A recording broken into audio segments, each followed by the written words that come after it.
समुंदर हमेशा इंसान के लिए एक अजूबा रहा है। उसके बीच छुपे हैं ऐसे आइलैंड जो सिर्फ मिट्टी और पानी का टुकड़ा नहीं, बल्कि अपने अंदर राज, डर और कहानियां छुपाए बैठे हैं। कहीं एक आइलैंड है जहां पेड़ पौधे दुनिया के किसी और कोने में नहीं मिलते। कहीं एक टापू जहां एक आदमी के सपने और बर्बादी एक खामोश खंडहर में तब्दील हो गए। कहीं जमीन के नीचे दफन है हजारों साल पुराना खजाना। कहीं एक छोटा सा शहर समुंदर के बीच मौत के आइलैंड में बदल गया। और कहीं एक छोटी बच्ची की आत्मा ने हजारों टूटे फूटे गुड़ियों को अपना घर बना लिया। ये सिर्फ आइलैंड्स नहीं, बल्कि इंसानियत के सबसे बड़े रहस्य हैं। आज हम चलेंगे दुनिया के 5 सबसे रहस्यमय आइलैंड्स की तरफ, जहां हर लहर के साथ एक नई कहानी उभरती है। दोस्तों, अगर आपने अभी तक हमारे इस चैनल को सब्सक्राइब नहीं किया है तो जरूर सब्सक्राइब कर लें, क्योंकि आपके एक सब्सक्राइब से हमें बहुत मोटिवेशन मिलता है और हम आपके लिए ऐसी और वीडियोस बनाते रहेंगे। तो चलिए वीडियो शुरू करते हैं। Number 1, Socotra island. एक ऐसा आइलैंड जो इतना अजीब है कि उसे देखकर लगता है जैसे तुमने दूसरी दुनिया में कदम रख लिया हो। समुंदर के बीच यमन के पास अरेबियन सी में एक छोटा सा आइलैंड है, सोकोट्रा आइलैंड, जिसे लोग एलियन आइलैंड ओन अर्थ भी कहते हैं, क्योंकि यहाँ का लैंडस्केप, यहाँ के पेड़ पौधे और प्राणी सब कुछ इस दुनिया का लगता ही नहीं। जब तुम सोकोट्रा आइलैंड पर उतरते हो तो तुम्हें सबसे पहले जो नजारा दिखता है वो है ड्रैगन्स ब्लड ट्री। एक ऐसा पेड़ जिसका तना छोटा है और शाखाओं एक छाते की तरह फैली हुई हैं। दूर से देखने पर लगता है जैसे किसी ने एक एलियन स्पेसशिप को जमीन पर उल्टा कर दिया हो। और जब इस पेड़ से राल निकलता है तो वो लाल खून जैसा दिखता है, इसलिए इसका नाम है ड्रैगन्स ब्लड ट्री। लोकल लोग कहते हैं कि इसके लाल से दिखने वाले राल में जादुई उपचार शक्तियां हैं।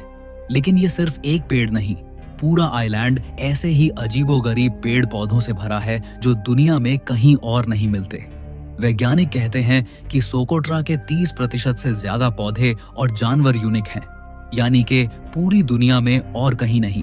इस वजह से इसे Galapagos of the Indian ocean भी कहा जाता है। एक तरफ यहाँ पर सफेद रेत के समुद्र तट हैं, दूसरी तरफ ऊंचे ऊंचे पहाड़ और बीच में रेगिस्तान, जहां हवा के साथ बनते हैं अजीबोगरीब चट्टानी संरचनाएं। ये कॉम्बिनेशन इतना अजीब है कि तुम्हें लगेगा जैसे तुम मार्स और अर्थ दोनों पर एक साथ खड़े हो। लोकल लेजेंड्स कहते हैं कि सोकोट्रा आइलैंड एक समय किंग सोलोमन के दौर का था और यहाँ से दुर्लभ जड़ी बूटियां और दवाइयां भेजी जाती थी। कुछ लोग तो ये भी कहते हैं कि ये वही जगह है जहाँ गार्डन ऑफ ईडन था। और अगर तुम यहाँ रात को जंगल में जाओ तो कुछ अजीब डरावनी आवाजें सुनाई देती हैं, जैसे हवा में फंसी हुई फुसफुसाहट। सोकोट्रा आइलैंड के लोग भी दुनिया से काफी अलग रहते हैं। उनका अपना सोकोत्री लैंग्वेज है जो और कहीं नहीं बोली जाती। कई सालों तक ये आइलैंड बाहर की दुनिया से बिल्कुल कट ऑफ था, ना कोई मॉडर्न रोड, ना एयरपोर्ट। इसलिए यहाँ का पर्यावरण अभी भी एकदम अनटच्ड और नेचुरल है। जब नासा और रिसर्चर्स यहाँ आए तो उन्होंने कहा कि अगर कभी इंसान किसी एलियन प्लैनेट पर गए तो शायद वहां भी कुछ ऐसा ही होगा। इसलिए सोकोट्रा को most alien looking place on an earth बोला जाता है। कुछ कॉन्स्पिरेसी थ्योरिस्ट्स तो कहते हैं कि शायद ये आइलैंड एक एंशिएंट एलियन बेस था जो अब नेचर में ट्रांसफॉर्म हो गया है। आज भी सोकोट्रा आइलैंड एक रहस्य बना हुआ है। क्या ये बस लाखों वर्ष का नेचुरल आइसोलेशन है जिसमें नए पेड़ पौधे इवॉल्व हो गए, या फिर यहाँ सच में कुछ ऐसा है जो इंसान समझ नहीं पा रहा? एक बात तो पक्की है, अगर तुम सोकोट्रा आइलैंड जाओगे तो तुम्हें लगेगा कि तुमने अपने प्लैनेट का एक छुपा हुआ वर्जन देख लिया है। एक ऐसी दुनिया जो अर्थ पर है लेकिन अर्थ की नहीं लगती। Number 2, Bannerman island. एक शांत नदी, हडसन रिवर, जो न्यूयॉर्क के बीच से बह रही है, और उसके बीच एक छोटा सा आइलैंड जहां खड़ा है एक टूटा फूटा विशाल महल जो दूर से देखने पर किसी पुराने हॉरर मूवी का सेट लगता है। यही है पॉलेपेल आइलैंड, जिसे दुनिया बैनरमैन आइलैंड के नाम से जानती है। इस महल की कहानी शुरू होती है एक आदमी से। फ्रांसिस बैनरमैन वो एक स्कॉटिश इमिग्रेंट था जो न्यूयॉर्क में सेटल हुआ और अपना नाम बनाया एक हथियार विक्रेता के रूप में। 1890 के दौर में बैनरमैन आर्मी के पुराने वेपन्स और एम्यूनिशन खरीद कर बेचता था। उसके पास इतना बड़ा स्टॉक पाइल था कि न्यूयॉर्क सिटी अथॉरिटीज ने उसे बोला, ये सब एक्सप्लोसिव सिटी के बीच नहीं रख सकते। तब बैनरमैन ने हडसन रिवर के बीच एक अलग आइलैंड खरीद लिया और 1901 में उसने बनवाया एक विशाल महल जिसमें वो अपना पूरा बारूद, तोप और पुराने हथियार रखता था। ये विशाल महल किसी रॉयल फैमिली के लिए नहीं बल्कि बारूद और हथियारों के गोदाउन के लिए था। लेकिन बैनरमैन ने इसे इतना ग्रैंड और मिडीवल स्टाइल में बनवाया कि लोग इसे अमेरिका का मिनी स्कॉटलैंड कहने लगे।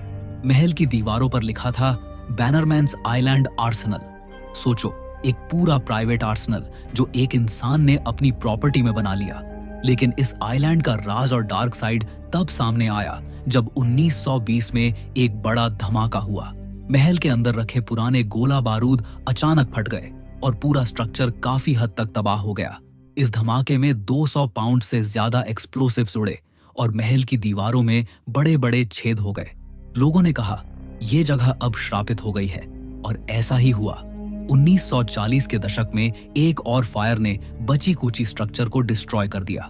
उसके बाद 1960 के दशक में महल का कुछ हिस्सा अपने आप गिर गया। आज बैनरमैन आइलैंड एक खंडहर बन चुका है।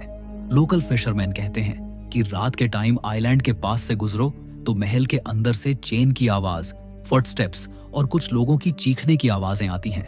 कुछ विजिटर्स ने तो ये भी कहा है कि उन्हें तोप के गूंजने की आवाज सुनाई दी, जैसे कोई अभी भी प्रैक्टिस कर रहा हो। और लोग ये भी मानते हैं कि बैनरमैन खुद का आत्मा अब भी अपने महल और आर्सेनल की हिफाजत करता है। आज बैनरमैन आइलैंड एक संरक्षित स्थल है। यहाँ निर्देशित पर्यटन होते हैं, लेकिन एक निश्चित सीमा से आगे जाना स्ट्रिक्टली फॉरबिडन है, क्योंकि महल अभी भी टूटते गिरते हुए डेंजरस हालत में है। पर सच ये है कि बैनरमैन आइलैंड सिर्फ एक छोड़ा हुआ महल नहीं, ये एक रिमाइंडर है एक ऐसे इंसान का जो एक पूरे आर्सेनल का मालिक था और जिसने अपना खुद का आइलैंड बनाया। लेकिन अब वो आइलैंड सिर्फ एक हॉन्टेड खंडहर है जो हर गुजरते इंसान को ये सोचने पर मजबूर करता है ये महल कभी जिंदा था और आज सिर्फ उसकी खामोश दीवारें बाकी हैं। Number 3, Oak Island. सोचो, एक छोटा सा आइलैंड जो कनाडा के नोवा स्कॉशिया के पास अटलांटिक ओशन में बसा है। देखने में बिल्कुल आम, लेकिन दुनिया भर के एडवेंचरर्स, ट्रेजर हंटर्स और हिस्टोरियंस के लिए ये एक जुनून बन चुका है। ये है ओक आइलैंड, एक ऐसी जगह है जहां 200 साल से ज्यादा से लोग एक हिडन ट्रेजर की तलाश में खोज कर रहे हैं, लेकिन राज अब तक नहीं खुला। साल था 1795। 3 लोकल लड़के, डैनियल मैगनिस और उसके 2 दोस्त, ओक आइलैंड पर घूम रहे थे। उन्होंने देखा एक पुराना ओक ट्री जिसके नीचे जमीन थोड़ी सी धंसी हुई थी। ऐसा लग रहा था जैसे कोई पुराना गड्ढा हो। जिज्ञासा में उन्होंने खुदाई शुरू की। 10 फीट नीचे उन्हें एक वुडन प्लेटफॉर्म मिला, 20 फीट पर एक और वुडन प्लेटफॉर्म, 30 फीट पर एक और। जैसे ही वो और नीचे गए, लग रहा था कोई इंजीनियर्ड पिट है जो किसी ने जानबूझकर बनाया है। लोग इसे कहते हैं मनी पिट। अफवाहें फैलने लगे कि ओक आइलैंड के नीचे किसी ने खजाना छुपाया है। कुछ लोग कहते थे ये ट्रेजर पायरेट्स का है, जैसे कैप्टन किड या ब्लैक बियर्ड का। कुछ कहते ये टेम्पलर नाइट्स का छुपाया हुआ रिलीजियस आर्टिफैक्ट है, जैसे होली ग्रेल या आर्क ऑफ कोवेनेंट। और कुछ कहते ये ब्रिटिश क्राउन का लॉस्ट ट्रेजर हो सकता है।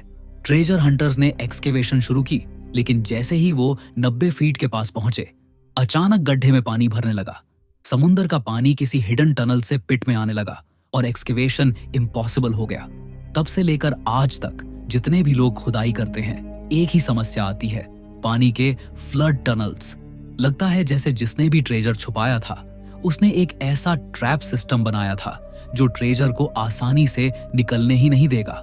ओक आइलैंड पर कुछ अजीब चीजें जरूर मिली हैं, पुराने कॉइन्स और आर्टिफैक्ट्स, कोकोनट फाइबर जो आइलैंड पर नेचुरली नहीं होता, एक पुरानी पत्थर की पटिया जिसमें अजीब सिंबल्स लिखे थे जो अब खो गई है, और एक रिपोर्ट के मुताबिक डीप एक्सकेवेशन में एक गोल्ड चेन का छोटा टुकड़ा भी मिला था। लेकिन अब तक ट्रेजर का असली प्रूफ नहीं मिला। ओक आइलैंड के बारे में एक प्रोफेसी मशहूर है, टोटल 7 लोग मरेंगे तभी ट्रेजर मिलेगा, और अब तक एक्सकेवेशन के दौरान 6 लोग मर चुके हैं। इस वजह से लोग इसे एक शापित आइलैंड भी कहते हैं। आज ओक आइलैंड दुनिया भर में फेमस है। टीवी पर एक पूरा series the curse of Oak Island चल रहा है, जिसमें मॉडर्न टेक्नोलॉजी से खुदाई की जा रही है। Ground penetrating radars, drilling machines, diverse, सब कुछ यूज हो रहा है। उन्होंने अंडरग्राउंड स्ट्रक्चर्स और टनल्स डिटेक्ट किए हैं, लेकिन अभी तक खजाना अपनी जगह छुपा हुआ है। तो ओक आइलैंड का राज अभी भी सुलझा नहीं। क्या ये सच में एक हिडन ट्रेजर है या बस एक नेचुरल सिंकहोल जिसे गलत समझ लिया गया? एक बात पक्की है, ओक आइलैंड दुनिया के सबसे रहस्यमय आइलैंड्स में से एक है और शायद आज नहीं तो कल ये अपना असली राज खोल दे। Number 4, Hashima island. जापान के नागासाकी कोस्ट के पास एक छोटा सा आइलैंड है जिसका असली नाम है हाशिमा आइलैंड, लेकिन दुनिया इसे एक और नाम से जानती है, बैटलशिप आइलैंड, क्योंकि दूर से देखने पर यह पूरा आइलैंड एक जायंट बैटलशिप जैसा लगता है। आज ये आइलैंड खाली, वीरान और टूटते बिखर चुके कंक्रीट के बिल्डिंग्स से भरा हुआ है, जिसे देखकर लगता है जैसे यहाँ जिंदगी कभी थी ही नहीं। लेकिन असल में हाशिमा आइलैंड एक वक्त में दुनिया के सबसे ज्यादा भीड़ भाड़ वाली जगह में से एक था। 1880 के आसपास मित्सुबिशी ने यहाँ से कोल माइनिंग शुरू की और धीरे धीरे आइलैंड को एक छोटी फ्लोटिंग सिटी बना दिया। सोचो, एक छोटे से आइलैंड पर 5000 से ज्यादा लोग एक साथ रहते थे। उनके घर, स्कूल, हॉस्पिटल, मार्केट, सब कुछ यहीं था। बिल्डिंग्स इतने कॉम्पैक्ट थे कि लोग लिटरली एक दूसरे के ऊपर स्टैक्ड जिंदगी जीते थे। लेकिन इस जगह का एक अंधेरा राज भी है। वर्ल्ड वॉर 2 के दौरान जापान ने थाउजेंड्स ऑफ कोरियन और चाइनीज फोर्स्ड लेबरर्स को यहाँ कोल माइंस में काम करने पर मजबूर किया। अत्यधिक गर्मी, डेंजरस टनल्स और लैक ऑफ सेफ्टी के वजह से कई लोग यहीं अपनी जान से हाथ धो बेते गए। कहते हैं कि उनकी रूहों की चीख आज भी आइलैंड के खोखले कॉरिडोर्स में गूंजती है। 1974 में जब ऑयल ने कोल को रिप्लेस कर दिया तो माइनिंग बंद हो गई और फिर ये आइलैंड एकदम से खाली हो गया।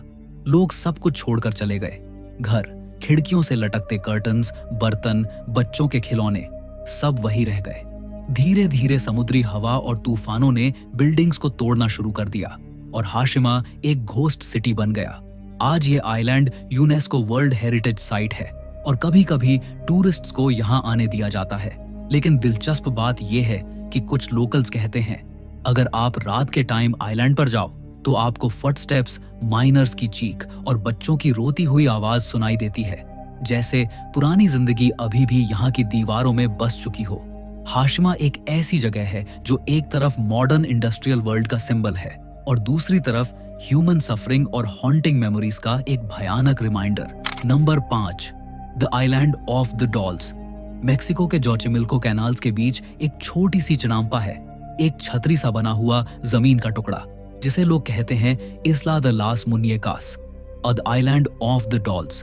हजारों पुराने, टूटे, सांसें खींचने वाले डॉल फिगर्स लटकते हैं दरख्तों और हटों से, उनकी आंखें खौफ से खुली हुई। एक अजीब सा महल जो जिंदा या मुर्दा का फर्क मिटा देता है। कहानी शुरू हुई एक आदमी से, Don Julian Santana Barrera. Local लोग कहते हैं कि एक दिन बैरेरा ने देखा एक छोटी लड़की कैनाल्स में डूब रही है। वो बचाने के लिए कूदा लेकिन बचाया नहीं जा सका।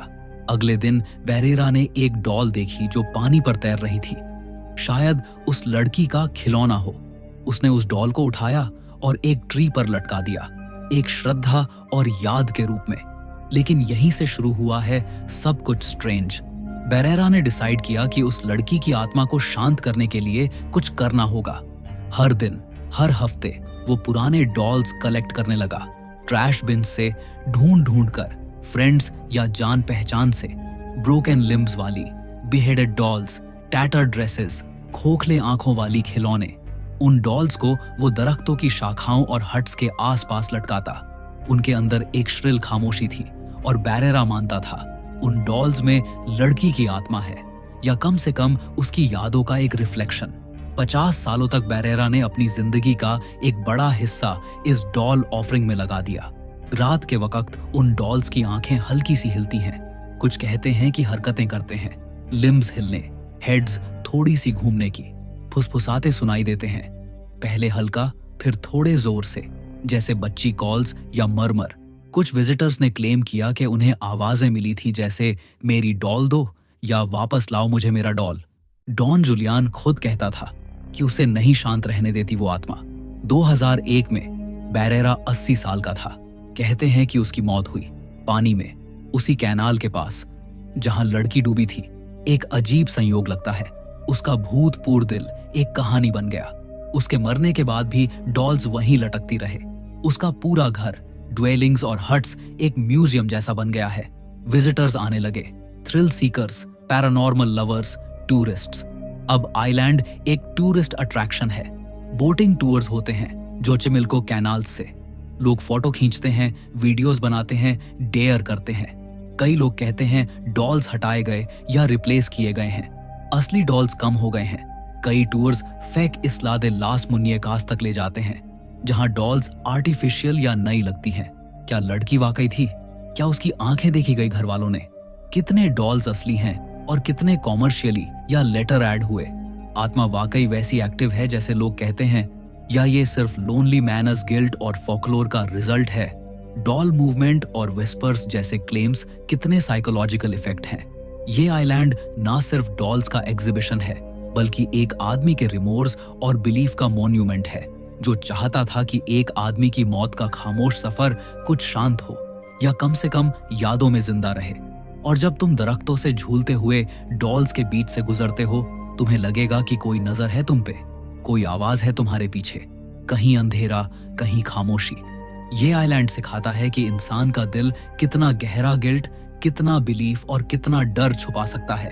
और एक बात तो पक्की है, इस्ला द लास मुनियकास का राज कभी पूरा सुलझेगा या हमेशा एक हॉन्टेड लेजेंड बने रहेगा।